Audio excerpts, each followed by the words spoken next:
Déjà, super que vous soyez à l'heure, j'adore. Non, c'est important. Quand les gens les viennent, nous-mêmes, il faut qu'on soit là.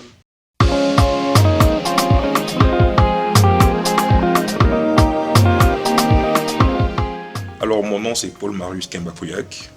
Ce que je fais, là, je suis en train de promouvoir une marque de haute couture, Miss Afropolitan. Ce qui est bien à savoir, c'est que notre rêve global, c'est d'être, on va dire, l'enfant africain d'un mariage entre LVMH et Zara. Voilà, c'est vraiment ce qu'on veut faire. Un groupe de marques qui pourra justement s'étendre non seulement sur le prêt-à-porter, le make to measure, que les bijoux et même les spiritueux plus tard si on peut. Ouais, là, c'est la phase 2. La phase 3, si vraiment on a on va dire les coronesses pour ça, c'est de produire nos propres tissus.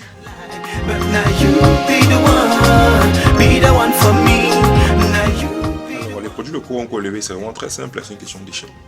Une question d'échelle, il y a beaucoup de choses qu'on importe.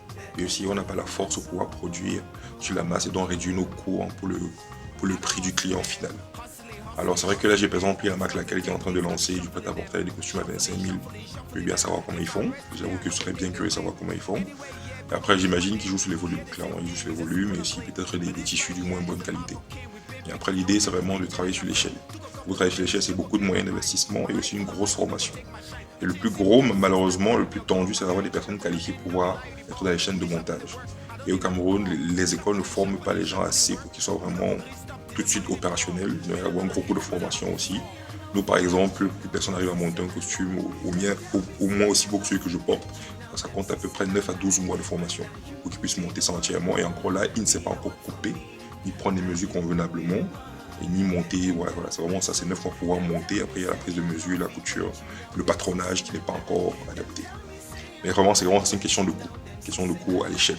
Il faut pouvoir aller sur des gros volumes pour réduire les coûts de production et ensuite il y a la grosse partie marketing. Bon, pour l'instant, au Cameroun, c'est pas très cher de faire du market. Donc voilà, on peut encore travailler dessus, mais après, il faut pouvoir faire donc, toute la création de visuels, toutes les campagnes qu'il faut pour pousser, pour ensuite écouler. C'est pas tout le produit, mais pour pouvoir aussi distribuer. Et par la distribution, au Cameroun, la logistique n'est pas encore au top où tout est vraiment automatisé. On sait qu'il y a les retours, les délais sont bien respectés. Donc c'est vraiment une économie d'échelle. Et la structuration est vraiment prise depuis le bas. Formation des opérateurs de confection, travailler sur les volumes, ensuite pouvoir écouler les stocks avec les réseaux de distribution qu'il faut.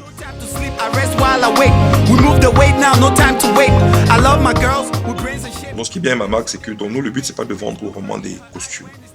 Donc, ce qu'on veut, c'est vendre un concept brand qui est vraiment très simple, faire de chaque afropolitain des highly educated gentlemen. Donc, des personnes qui s'accomplissent sur 3 plans principalement. Au niveau social, ce qu'ils redonnent, ce qu'ils ont reçu. Au niveau spirituel, quelles sont les valeurs qu'ils sont prêts à défendre. Et enfin, au niveau style. En sachant que le style, c'est le plus important, c'est d'avoir du style dans ses manières. Une fois qu'on réussit à travailler son génotype, le phénotype va juste se transmettre tout seul. Sauf que pour l'instant, on peut dire que on arrive à faire de super costumes. Le but, c'est de pouvoir étendre ça à autre chose, que ce soit des talk shows, que ce soit des livres, que ce soit des conférences. Vraiment amener les gens à se réaliser au quotidien, à atteindre des objectifs. C'est vraiment ça le but de la marque Miss Afropolitan.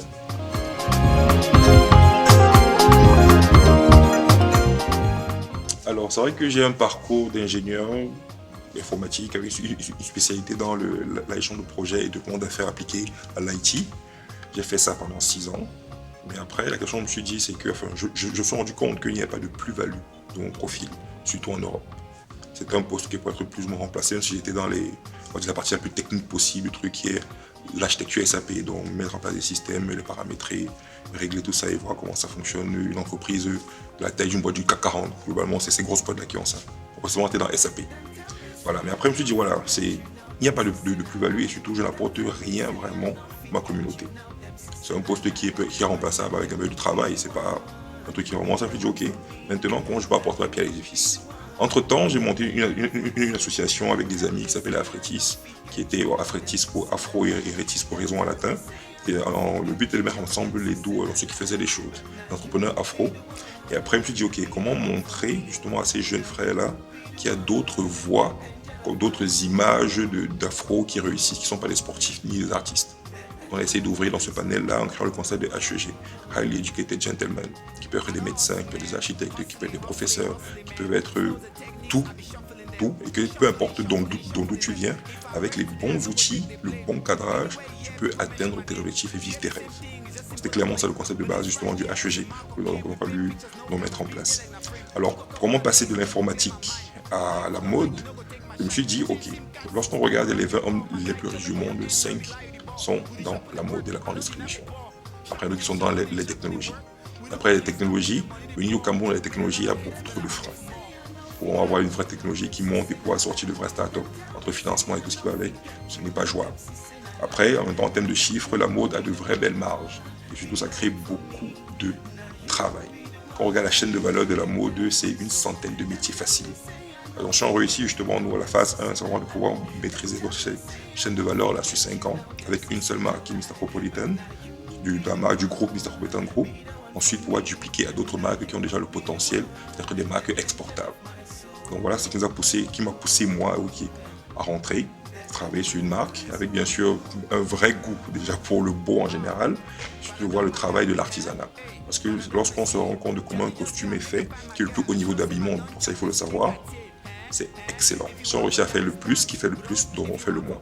Donc terminer avec une marque qui a donc toute cette complexité en termes de construction de vêtements, ensuite pouvoir décliner sur des vêtements plus simples, plus abordables, et pouvoir justement s'étendre au maximum. Donc c'est beaucoup de boulot créé grâce à la mode, et les chiffres ne montrent pas. Quand on regarde justement les chiffres de la mode juste en France, c'est époustouflant. Quand on regarde le groupe LVMH qui réussit à faire 47 000 chiffres d'affaires, avec 20% de marge, 20% de 47 milliards, je pense qu'on est bien. Les servants se disent ok, il y a de quoi faire, il y a le potentiel, les Africains ne sont pas du tout idiots, il faut juste donner le bon cadrage, le bon environnement pour qu'ils puissent s'épanouir. Et c'est vrai que malheureusement chez nous on prend la mode comme une voie de garage, que ce soit les couturiers ou ça, c'est que ok, comme je ne savais pas trop ce que je pouvais faire, va faire la couture, va faire la coiffure, et pourtant ce sont de vrais métiers, c'est de l'artisanat, c'est de l'art, et qui parle d'art, parle de luxe, donc on peut clairement avoir un soft power avec une façon de voir la mode, une façon de voir la culture, de l'exporter et imposer notre image aussi. Voilà pourquoi je me suis dit, ok, l'informatique c'est bien, la mode c'est mieux, et ce qui est bien c'est qu'avec la formation d'ingénieur, où justement l'ingénieur c'est vraiment d'apprendre à résoudre des problèmes et mettre en place des systèmes, j'ai pu transférer mon savoir là, et mon expérience là, afin de construire une entreprise autour de la mode.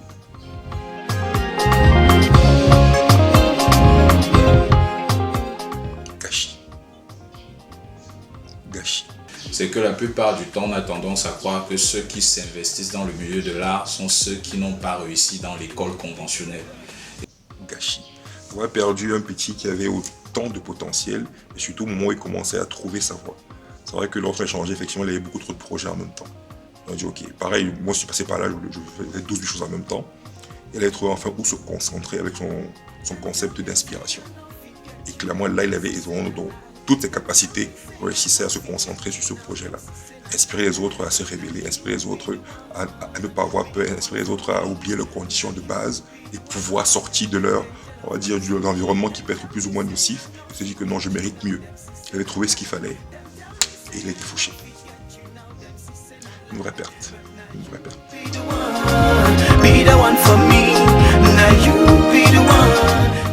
Une marque que j'apprécie vraiment, c'est la marque laquelle. J'aime cette marque parce que, enfin, pas le concept brand, parce qu'ils n'en ont pas. Ils n'en ont pas, c'est vraiment du business pur. J'aime la marque parce qu'ils sont oui, ok, notre but est très simple, c'est vendre le plus de produits possible, au plus de monde au prix le plus bas possible. Simple et efficace, et ça fonctionne très bien. Donc j'aime beaucoup cette marque. Après, en termes de marque aussi, autre que moi, qu'est-ce qu'il y a quelle marque que j'aime bien? Ah oui, j'aime bien aussi Naturally Goat Syrup. J'aime beaucoup cette marque parce qu'ils ont pris un produit très simple, ils ont réussi à créer plusieurs, on va dire, plusieurs services autour d'un produit très simple. Avec le super bar qui marche très bien, le bar itinérant, ça marche bien. Maintenant, ils ont aussi lancé des pots de confiture, toujours autour de leur propre essence de sirop. Je trouve que c'est une marque qui fonctionne bien. J'aime bien Vidal. L'idée est très propre. Mais après, bon, vu que j'ai pu voir autre chose en termes de souliers, il y a encore du travail, mais c'est normal. De toute façon, je pense que c'est pareil qu'il a le même problème que nous on a dans la mode. La main d'œuvre qu'il faut former et les matières, il n'y a pas grand chose en termes de matière ici. Bon, c'est tout ça aussi, je pense que la marque est en train de prendre une bonne lancée. Et ce qui est bien, c'est qu'il ne s'arrête pas sur un type de produit qui se renouvelle tout le temps. Et c'est comme ça qu'on fait donc pour tenir. Voilà, vraiment, c'est trois marques que j'aime bien. Pardon, monsieur. Johnny just can't make a find my girl. I sure say my don't chap the city quartier. Alors, oui et non. que clairement, si c'est le moteur principal, il y a d'autres moyens de faire de l'argent qui prennent moins la tête que de partir de zéro pour monter l'entreprise. Parce que moi, je parle toujours d'entreprise parce qu'à chaque fois, on me demande est-ce que tu es styliste? Pas du tout. Est-ce que tu es couturier? Pas du tout. Est-ce que tu as même un background dans la mode? Pas du tout. Moi, mon travail, c'est de mettre en place des systèmes.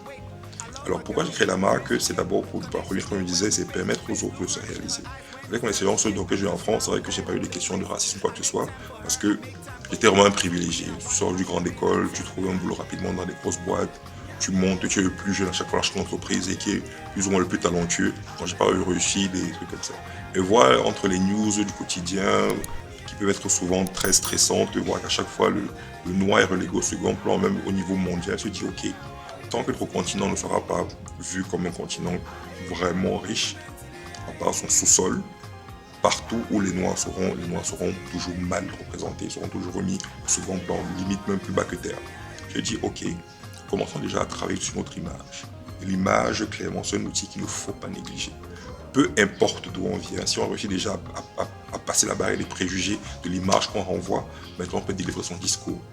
Donc, bloquer d'abord ça, c'est la première chose. Le concept du HEG, Highly Educated Gentleman. C'est important d'abord d'avoir le bon discours, la bonne présentation pour casser les a priori. Et ensuite, tu peux délivrer ton message. Tu seras plus écouté que parce que je m'en fous de tout ce que les gens pensent. Peut-être, mais on ne vit pas seul, on ne vit pas pour les gens, mais on vit avec les gens. Il faut pouvoir combiner tout ça pour pouvoir avancer. Voilà. Et après, bien sûr, l'argent reste le nerf de la guerre. On ne peut rien faire sans capital. D'ailleurs, moi, pareil, ma marque dont j'ai pu la monter parce que j'ai pu lever des fonds auprès du Love Money autour de moi. Et maintenant, l'idée, c'est de pouvoir encore passer au-dessus.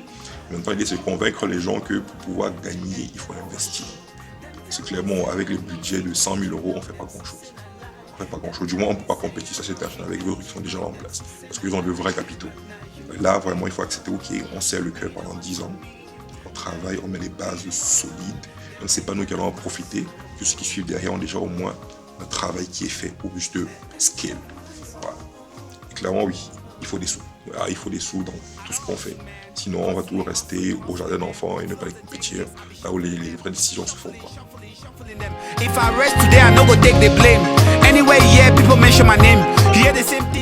ce que je peux rajouter, c'est qu'il faudrait qu'il y ait de vraies synergies. Parce que je pense toujours que, moi j'aime toujours voir ce que les autres font et qui fonctionne. La fausse concurrence qui est entre Apple et Samsung, par exemple, la fausse concurrence qui est entre Audi, Mercedes et compagnie. Autant tous travaillent avec les mêmes fournisseurs, tous travaillent avec plus ou moins les mêmes personnes qui sont des mêmes écoles, qui se connaissent tous, qui déjeunent ensemble. Voilà, avoir vraiment un vrai écosystème où on peut tous se rencontrer, ok, et se dire, on avance. Et malheureusement, je pense que ce qui nous bloque, c'est qu'on n'a pas, comment dire, on se débrouille tous, c'est ça le problème. Quand on se débrouille tous, on pense que le petit qu'on a va partir parce qu'on va partager avec d'autres les astuces. Et moi, je suis pas à cette optique-là. Je me rappelle au début, justement, il y a 1 an et coup, il y a des jeunes qui ont de jolies marques, qui fonctionnent plus ou moins bien. Et je dis, les gars, ma porte est ouverte. Moi, ce que vous apportez, c'est la gestion. Vous apportez comment gérer une marque. Parce que clairement, j'avoue que j'ai eu la chance de travailler avec 2 super mentors. Une qui est Nelly Wandi, qui est à l'ancien Mundo, qui a bossé pour le groupe SWAT, qui a développé plusieurs... le marketing de mode, elle connaît. Après, il y a aussi dans Stéphane Diarra, qui est mon mentor toujours actuel, qui lui a bossé pour les plus grandes marques de couture, du Dolce & Gabbana, du Burberry, du Chiffonelli, du Corneliani, bref, il connaît bien. Avec eux, justement, l'idée, c'est de se dire, ok, le petit savoir qu'on a, il faut le partager. Parce que tant qu'on est tout seul, c'est pas intéressant. Il faut qu'il y ait plusieurs, comme ça, on va dire, ah tiens, il y a un truc qui se passe là-bas. Et si on laisse même l'Europe, il suffit de regarder le Nigeria. Ils ont des centaines de milliers de marques et tout trouve leur place. D'accord, la population est exactement la même, ça c'est sûr. Ils sont, c'est 80 millions contre 25 millions et nous 25 millions super jeunes. Le pouvoir d'achat est super nul aussi, mais c'est pas bien grave. C'est aussi le Ghana où vraiment la culture est mise en avant, où on investit vraiment dedans. Voilà, il faut donner la chance aux gens. Ne pas prendre les métiers créatifs comme des voies de garage. D'accord, c'est bien beau les NAM et compagnie, c'est mignon, mais sauf que ça ne crée pas de valeur. Clairement, ça ne crée aucune valeur. Ça, c'est sûr, c'est juste une machine pour justement administrer le reste. S'il n'y a pas de création de valeur, les créations de valeur, c'est quoi? Ce sont des entreprises. Les entreprises ont besoin de moyens, ont besoin de cadres, ont besoin d'appui, d'encouragement. Et là, les gens pourront s'exprimer. Si déjà le minimum vital n'est pas couvert, clairement, c'est compliqué de penser à créer des choses. Donc, il faudrait dire qu'il y a ce minimum-là pour que les gens puissent s'exprimer.